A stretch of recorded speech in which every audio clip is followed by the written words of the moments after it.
Good morning, everyone. My name is Jerry Petrov, and welcome to Teen Years with Usher Syndrome, living it my own way, the only way to live, right? So I'd like to introduce Josue, help me. Josue Code, right? Code. Josue is a vision rehabilitation specialist. He graduated with a master's degree in vision rehabilitation, during which he wrote a research paper relating to the screening of depressive symptoms for older adults with vision impairment. He works with clients with vision impairment or deaf blindness from all over Quebec's Rehabilitation Center. You could read the rest of his accomplishments on the app. Lori Gauthier. Lori Gauthier. I'm sorry, it's can't take the jersey out of the Jersey boy. All right. Lori is 16 years old, looks much older and more mature, and was born in 2006 in Quebec with Usher syndrome. I'll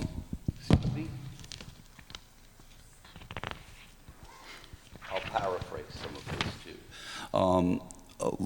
Lori identifies as having a language impairment. She received 2 cochlear implants at 17 months, and the second one at age 5, but she didn't use the latter because she found it annoying and had some tinnitus. But at age 13, she started using it again. Her mother encouraged her. Makes sense, right? I think she's always been a student within the classes of deaf and hard of hearing children since she was 4. She took part in theater presentations yearly. She dances in hip-hop groups and practiced karate. Her interests led her to work with her father, building birdhouses, cottages, wooden swords, and learning basic car mechanics. In America, we'd call this a Renaissance woman, okay? Absolutely a Renaissance woman. So I'm here to present them. You don't want to hear me, and we'll have them take it away. So, do your thing. And Thank you. Right back here, okay?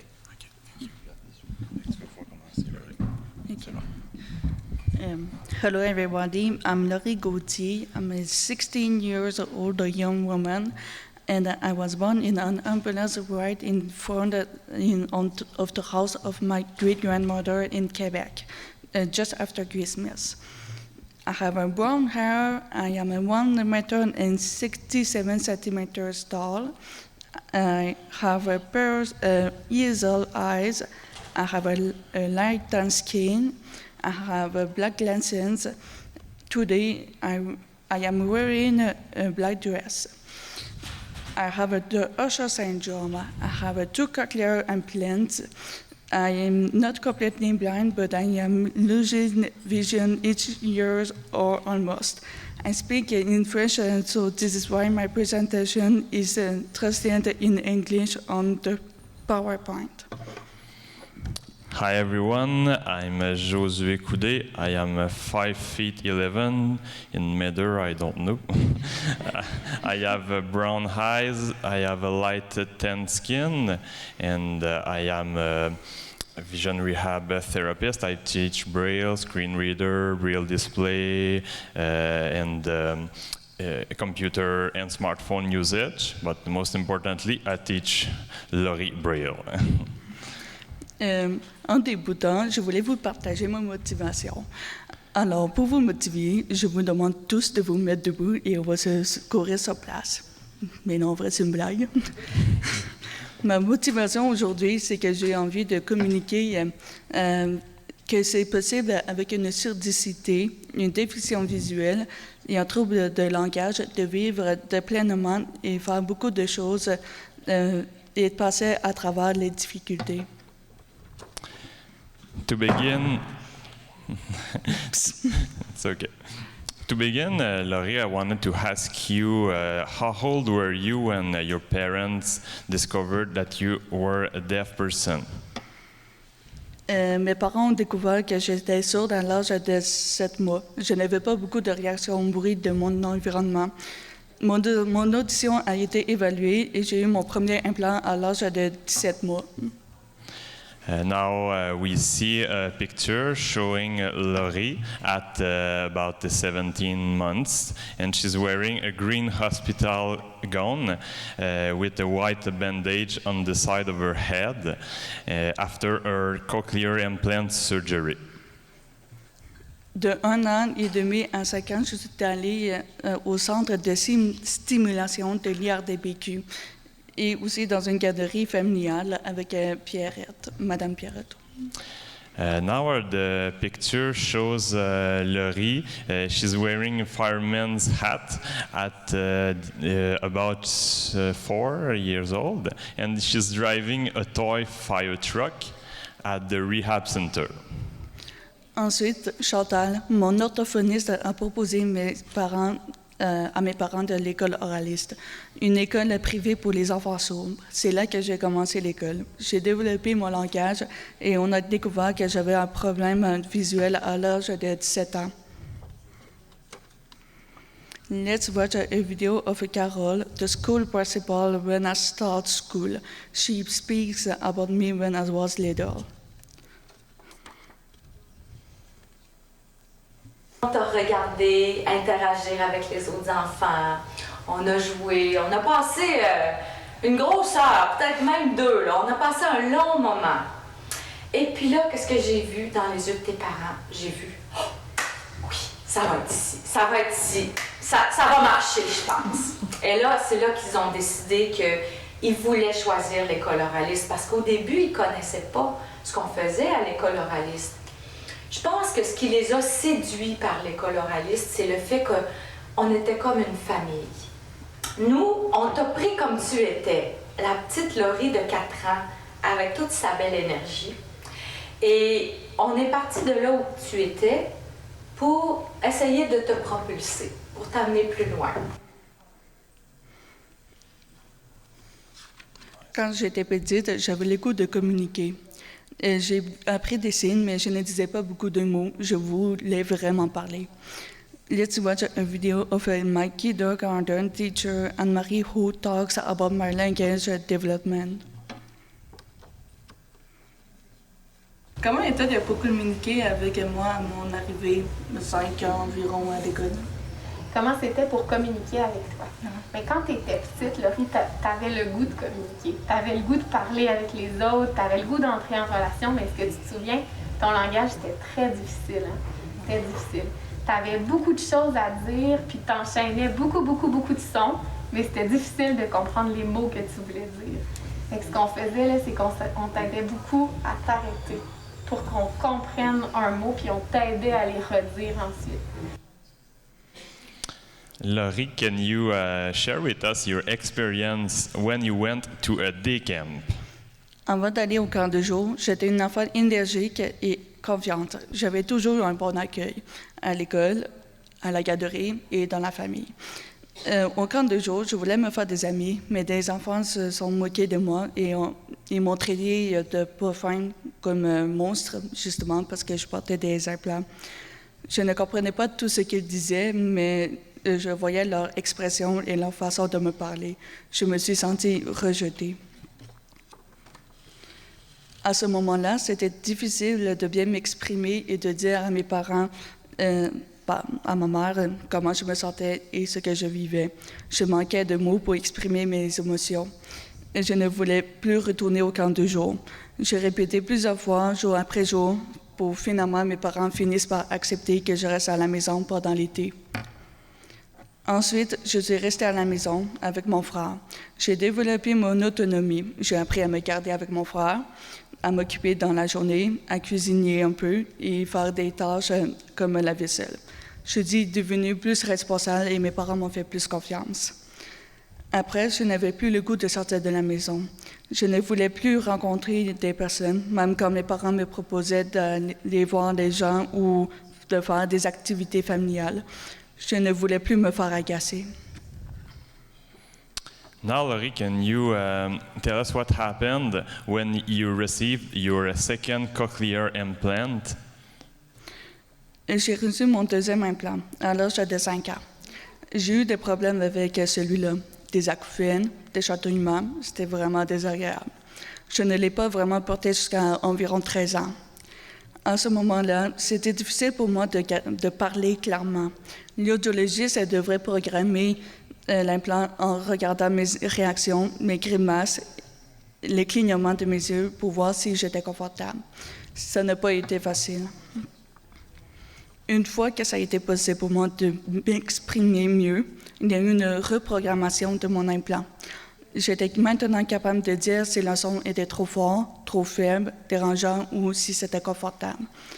Je pouvais dire si j'avais une douleur ou un chatouillement dans la tête.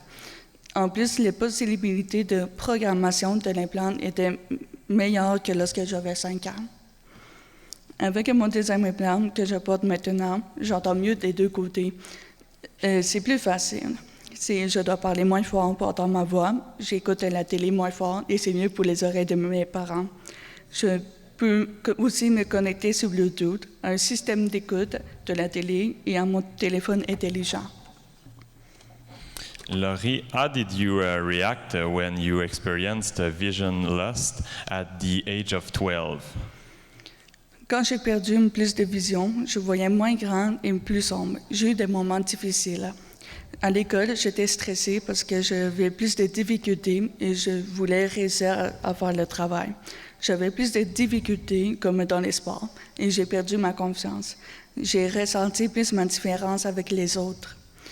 J'arrivais à la maison, j'étais fatiguée et j'étais souvent fatiguée, en colère. Je restais souvent seule dans ma chambre. Let's watch a video of my teacher, Yasmin, who talks about my reactions to my vision loss. Moi, je trouvais que t'assumais, là. D'abord, tu voulais que tout le monde le sache. Hein, tu as eu des activités de sensibilisation, tout ça. Tu as voulu que tout le monde le sache, tout le monde le vive en plus. Puis, t'en as pas fait de cas. Hein? Tu as pris les outils. Tu as fonctionné pareil, tu voulais pas qu'on change la charge de travail, que la charge de travail était la même. Moi, je trouve que tu as été hyper forte, là. Hyper forte. Puis c'est comme si au début, tu as trouvé ça dur peut-être en dedans de toi, mais tu le montrais pas beaucoup, je trouve, moi. Je suis sûre qu'en dedans de toi, tu as fait un cheminement, là.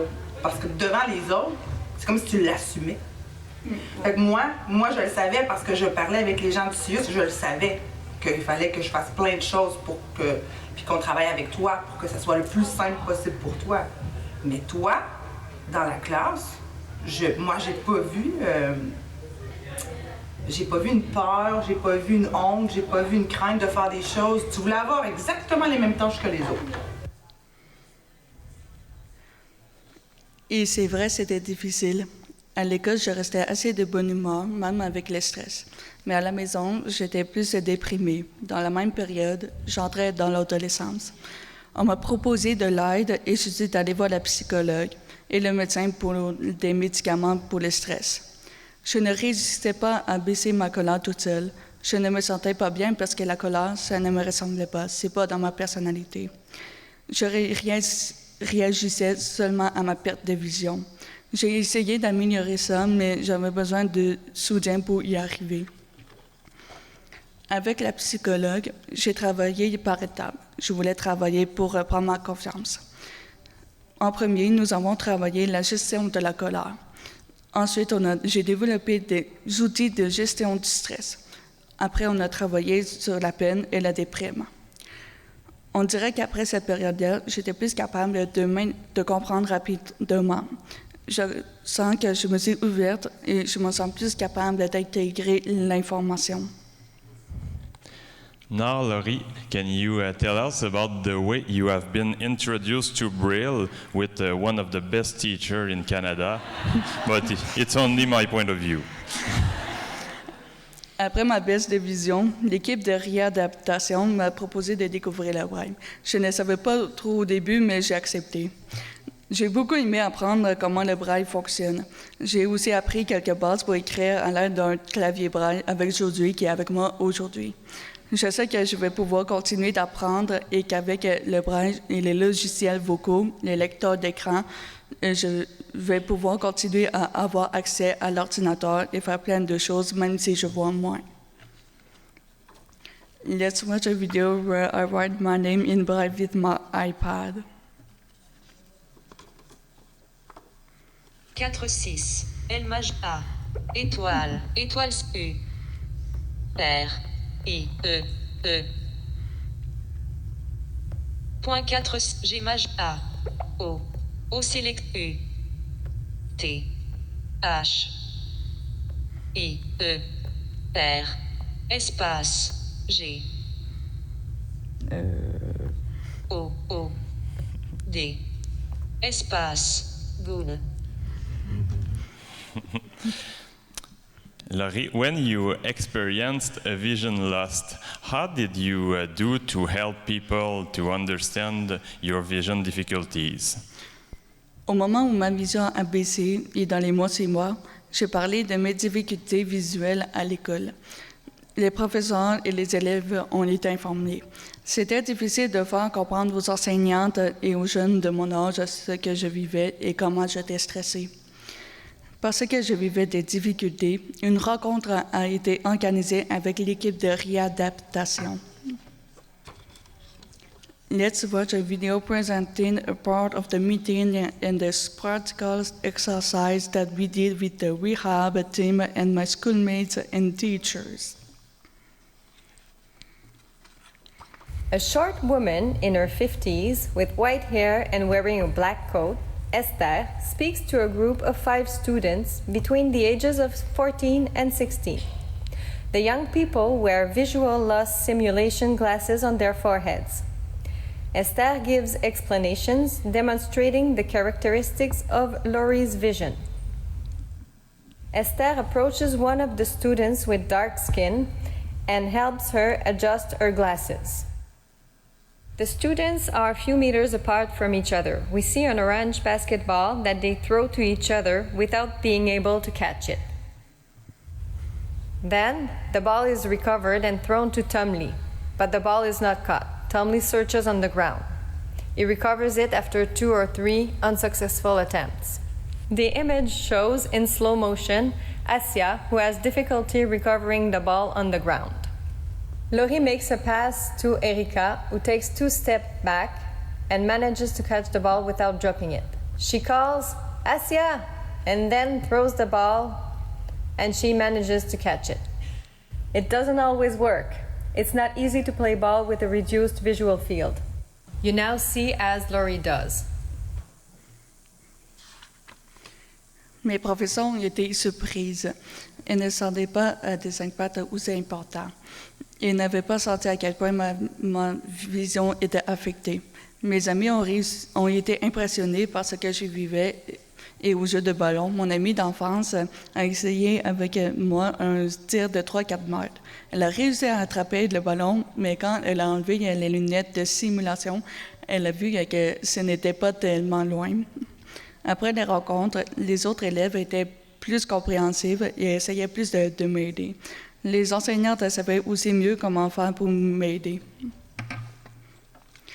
Let's watch a video of my teachers, Janie and Anne-Marie, who talk about my reactions to my vision loss and how their understanding of my vision loss changed after they met the rehab team.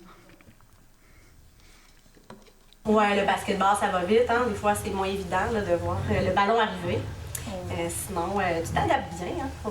Même encore aujourd'hui, c'est une résiliente, une battante. Là. Tu nous as présenté un petit peu qu'est-ce qui se passait. Hein? Tu nous as présenté c'était quoi les outils qui étaient importants pour toi. Tu nous avais parlé de ta canne. On avait eu une simulation aussi avec les lunettes. Donc, tu nous as bien expliqué qu'est-ce qui arrivait. Voir aussi tous les changements que tu as faits. Voir toute l'évolution au fil des années. Hein? Tu dois être fier. Nous, on est fiers, en tout cas. C'est assez marqué comme évolution. Hein? Au niveau, c'est sûr, au niveau auditif, c'est de m'assurer que tu comprennes bien ce que je vais dire, mais on le fait au quotidien. Hein? Parce qu'évidemment, on a plusieurs élèves avec une surdité. Au niveau visuel, c'était beaucoup plus communiquer avec toi, m'assurer, hein, parce que évidemment, pour travailler en individuel ensemble, souvent. Next question, I want to know. I want to know to whom did you talk about your hearing and vision difficulties, and why you chose to talk about it? J'ai commencé à parler de mes problèmes de vision et d'audition à plusieurs nouvelles personnes. J'ai eu la chance de pouvoir le faire dans un contexte amusant et détendu, comme dans des parties de famille et au travail de mon père. Maintenant, quand je vis des expériences personnelles, comme par exemple chez l'esthéticienne, si quelqu'un remarque ma canne, je suis capable d'expliquer ma situation, comment je vois et comment je fais pour me débrouiller et comment ils peuvent aider quelqu'un qui a une perte visuelle. Je sais que je peux aider d'autres personnes et c'est pour ça que maintenant je suis ici au congrès pour continuer à partager mon expérience avec vous. Actually, in what grade are you right now in school? Je continue d'aller à l'école et je suis maintenant en secondaire 3. J'ai participé à plusieurs projets à l'école, ce qui m'a aidé à faire beaucoup de progrès. J'ai eu de l'aide à l'école avec l'équipe de réadaptation et j'ai toujours fait des efforts. Voici ce que mes professeurs disent de moi qui a contribué à mes succès. Laurie is a fighter. Laurie shows resilience. She does the work. Laurie is curious. She works hard as a student. Laurie does not complain much. She is funny and has a great sense of humor. Laurie searches on her own. She is responsible. Laurie has strong will to communicate.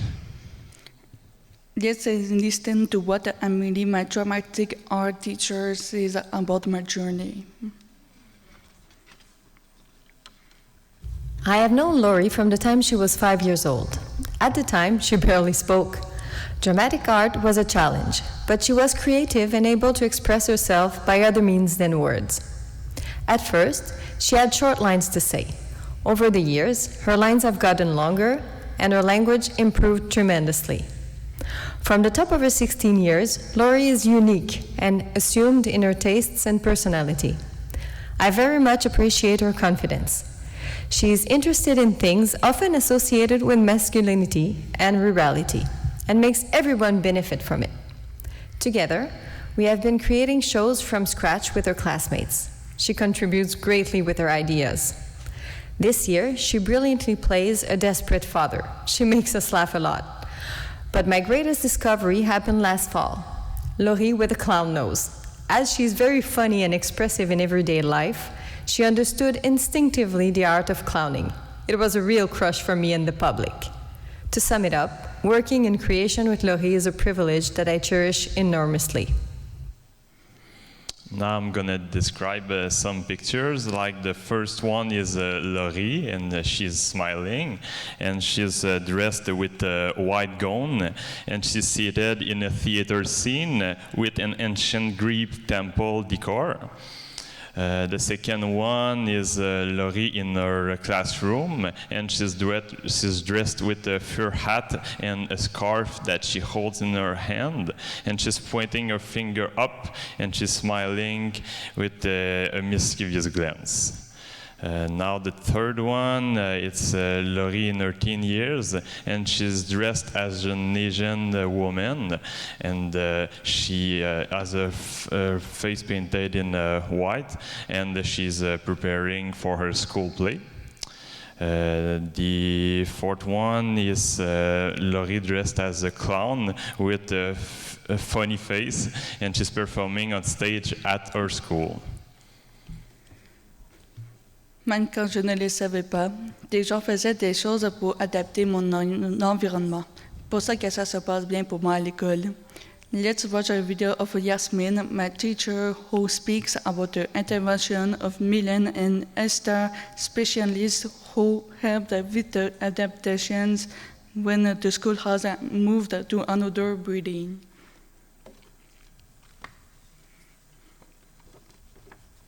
On était très, très contente qu'elle veuille faire des activités de sensibilisation avec les élèves, mais avec nous aussi. Ils ont fait un tour avec moi. Mylène, avant que tu viennes ici, Mylène a fait le tour avec moi de l'école. C'est quoi les mesures que tu as besoin dans l'école de plus pour toi? OK, tu as visité l'extérieur et l'intérieur. Puis l'école n'était pas comme ça, elle n'était pas rénovée au complet quand tu étais venue. Puis elle est revenue une autre fois quand l'école les classes étaient terminées. Now, Laurie, can you share with us the great activities that you did with your family? Depuis que je suis petite et jusqu'à aujourd'hui, je fais beaucoup d'activités et essayer plein de choses. J'ai envie d'essayer de découvrir et de m'amuser. Now the first picture shows Laurie. She's outside and she's working with another woman on the wooden floor structure of a cottage construction. The second picture, she's aged at about 8 years old and she's on the back seat of a black and white snowmobile. She just behind her father on the driver's seat. The third one, she's driving an orange four-wheel all-terrain vehicle on a country trail with the pine trees in the background. The other picture, she's at age 14 with her aunt and the grandmother in the basket of a multicolored balloon. Now the other picture, she's in her teen years and she's in a hotel hall.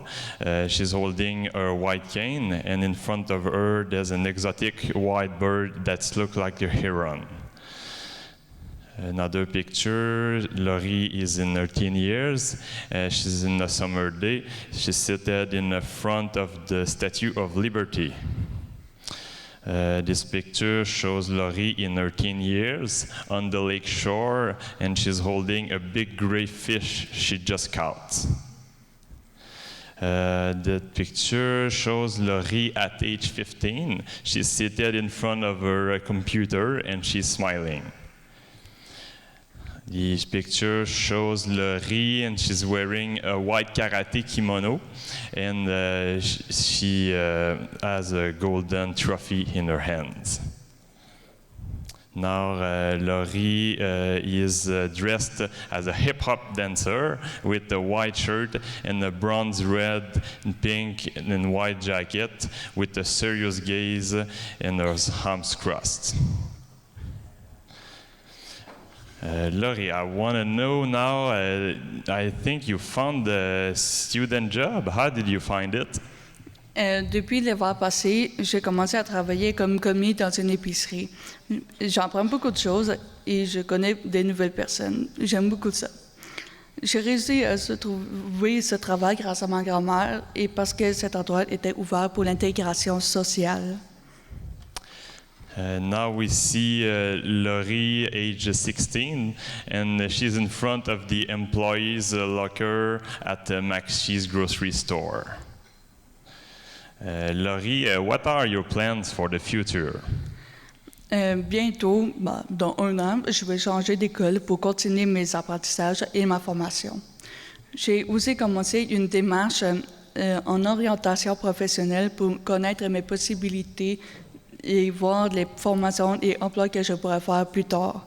Je veux mieux me connaître et considérer mes forces et mes limites et faire un choix intéressant pour mon avenir. C'est un défi pour moi, comme pour la plupart des jeunes de mon âge. Pour finir, je veux rappeler à tout le monde que même avec des difficultés visuelles, auditives et de langage, il faut avoir confiance en vous et continuer à essayer plein de choses. On est capable. Je vais finir en vous montrant une vidéo d'une expérience que j'ai finie et qui a été super, la décalade.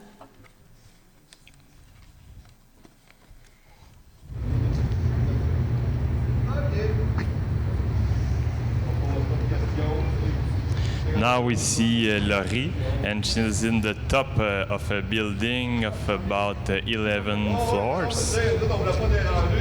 And she's tied up like for rock climbing.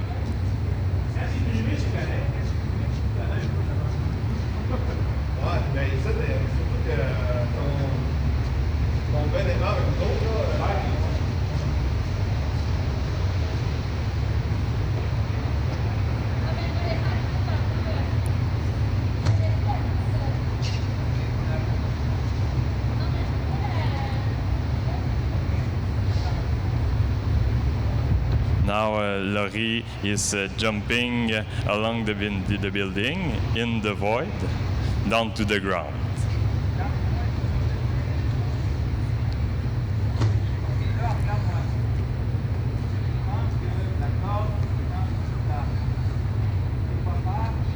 $360, ma grande?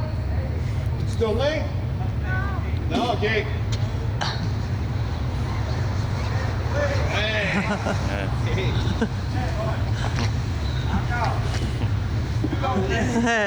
Bravo!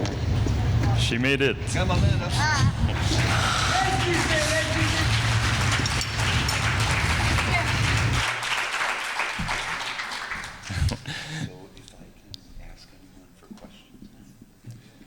Yeah, we're gonna thank everyone, and after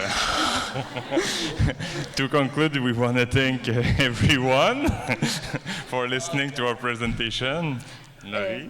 Thanks to sponsor DBI, Pauline Lavienne and Jean-Philippe Desjardins, officiers de la capitale nationale, Marie-Ève Cloutier, my parents, my teachers from the Coloralist, my friends, and the rehabilitation team officiers de la capitale nationale.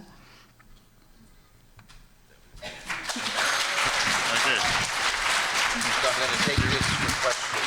Yeah. You'll share this one. This is the only presentation I've been to or I facilitated that ended exactly on the time that they're supposed to. Oh my God. I mean, this is like you get an extra prize for this. I mean, that was brilliant. That was brilliant. But before I wrap up and thank them for their presentation and sharing, does anybody have any questions? Any questions out there? So far not, but Lori, I have a question then, of course, I have a question.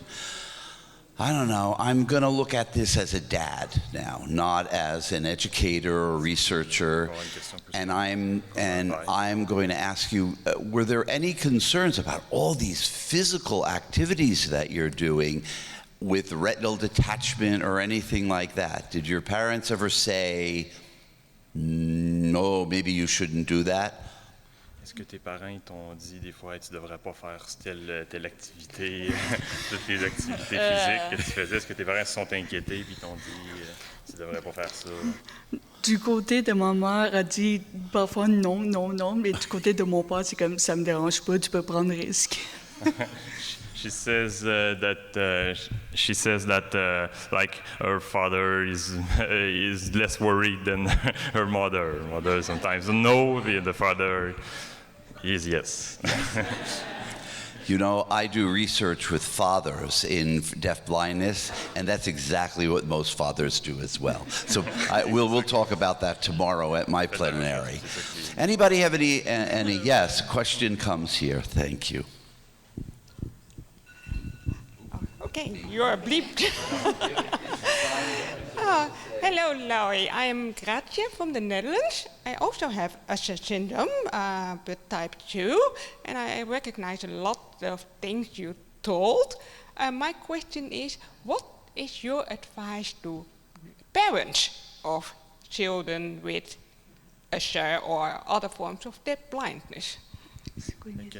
Savoir c'est quoi ton conseil que tu donnerais aux parents avec qui ont des enfants qui ont une surdicécité, qui ont le syndrome de choc, qui ont une surdicécité. Quel conseil tu leur donnerais aux parents? J'ai pas d'idée. C'est correct. Dans le fond, est-ce que ce serait exemple de leur laisser faire des activités? Est-ce qu'il y a un conseil que tu donnerais à des parents pour les aider? Selon moi, je dirais de laisser plus de chance à cet enfant, même si ça a l'air que ça fait peur. Parce que des fois, c'est pas tout le temps les parents qui doivent tout le temps décider pour l'enfant, parce que si l'enfant veut pas faire ça, puis l'enfant veut essayer ça, ben c'est comme si tu empêches que l'enfant fait de nouvelles explorations, s'il aime ou pas, puis s'il veut refaire une deuxième fois ou d'un truc de même. Donc, le but dans la vie, c'est plus laisser le plus possible l'enfant être en liberté, essayer de faire des choses et faire ses choix. I'll do my best. It's a good answer. I try to be good as well. She said like to leave the child, to give them freedom. Like some parents fear for their child, but like give them freedom to try things and by his own, and to. Like to leave them freedom and trust, like maybe trust them as well, trust their child that he's gonna do the right choice for himself. Sometimes we call that the dignity of risk, right? That there's a dignity when we trust our children and let them do because we've prepared them. Other questions? Comments? Anyone? No, we're good? Well then, I'm gonna wait a little bit more, you sure? Okay. But you both will be around and people could come and talk to you if they want personally. Yeah, autograph as well. Yes? So I want to thank you for sharing both your story, some intimate facts, your journey. Thank you for interviewing and hitting on all the important topics that most of the people in this room, if they're a parent, if they're an educator, or if they're a researcher, would find interesting and important. So on behalf of DBI, I'd like to give you both a little gift, and thank you so very much. Thank you.